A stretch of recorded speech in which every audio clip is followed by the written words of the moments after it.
Women's roles in the Wild West remained somewhat limited, though women might accompany their families on migrations to the territories. Many of them depended on their male family members to hold down a job for financial support. Those who became saloon girls, however, occasionally had more options.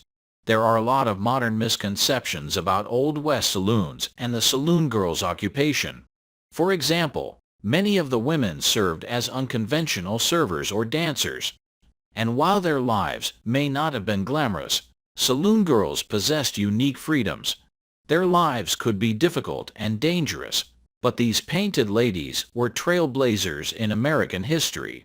Sex work was dubiously legal. It was up to individual jurisdictions in the Old West to determine whether houses of ill repute were legal. According to some historians, the practice was widely accepted.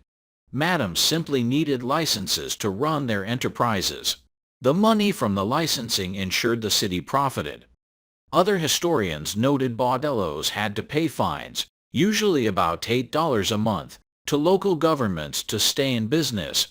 Many authority figures seemingly chose to overlook these establishments because they supported the local economy. Many saloon girls sold drinks and nothing more. A common misconception exists that all saloon girls also turned tricks. In reality, many women who worked in saloons earned money from drink sales, not from sex. Drinks usually cost between 10 and 75 cents, and for each beverage sold, the saloon girls made a percentage of the profit. By marking up beverage costs, saloon owners could profit and pay their female employees.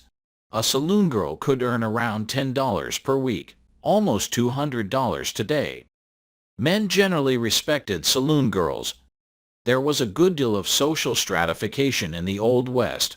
Even among women, those considered proper ladies fit the social expectations of the time. They were wives, mothers, and daughters, and most relied on men for support. Saloon girls were looked down upon by women with more traditional roles, but that didn't seem to matter much to the men who sought their company. Saloon girls made up a small population of the Old West and were therefore sought after by men.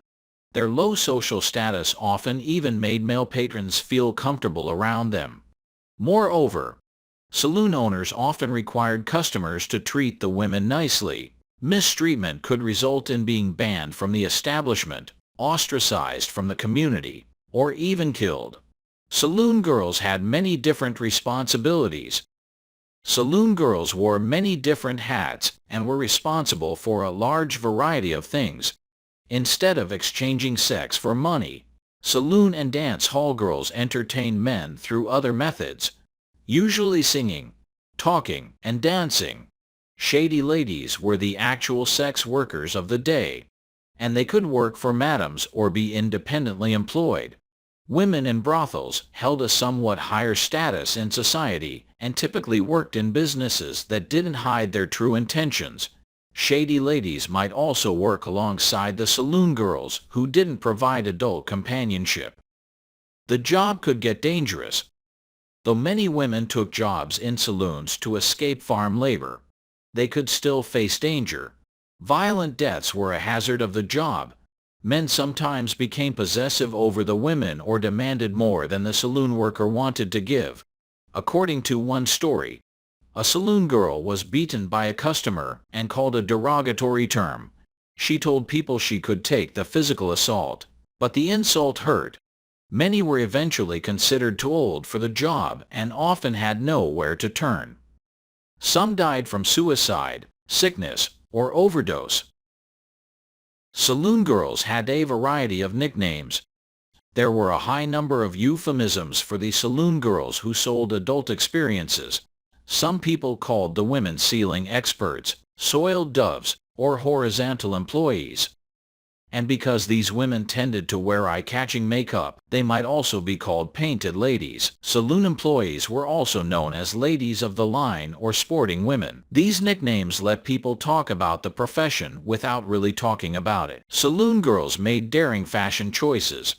Though Victorian style, and thus the fashion of the Old West, was often ornate and complex, it was more demure than the trends of previous decades. Women in saloons hardly dressed prudish, though. Saloon girls were supposed to be flashy and entertaining, so their wardrobes reflected that.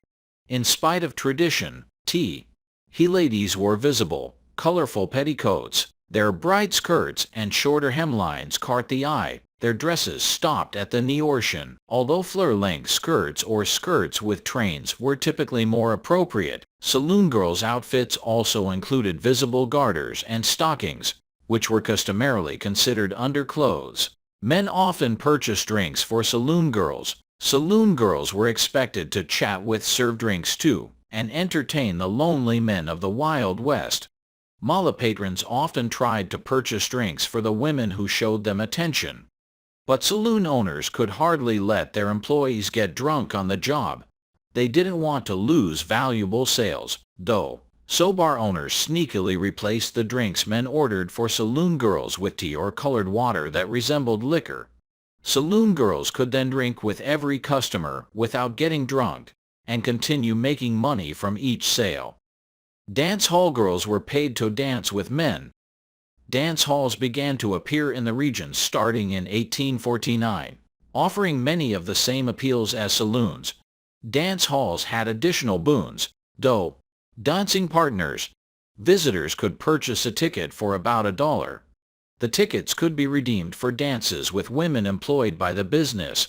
The dancers made money from each ticket and earned a percentage of each drink they sold after the dance. Dancers who were especially sought after might make a great deal of money, more than a man might make in a month with some 50 dances per night. Owners feared losing their employees to customers. The saloon girl occupation offered many women of the era relatively comfortable existence, but it wasn't necessarily a lifelong career.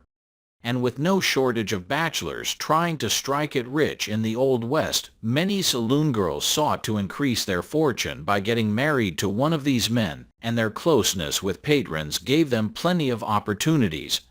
To prevent the women from potentially falling in love and leaving the saloon or dance hall, saloon owners might limit the amount of time a male patron could spend with any particular woman. This way, the individuals couldn't get to know one another well, and the women were less likely to leave.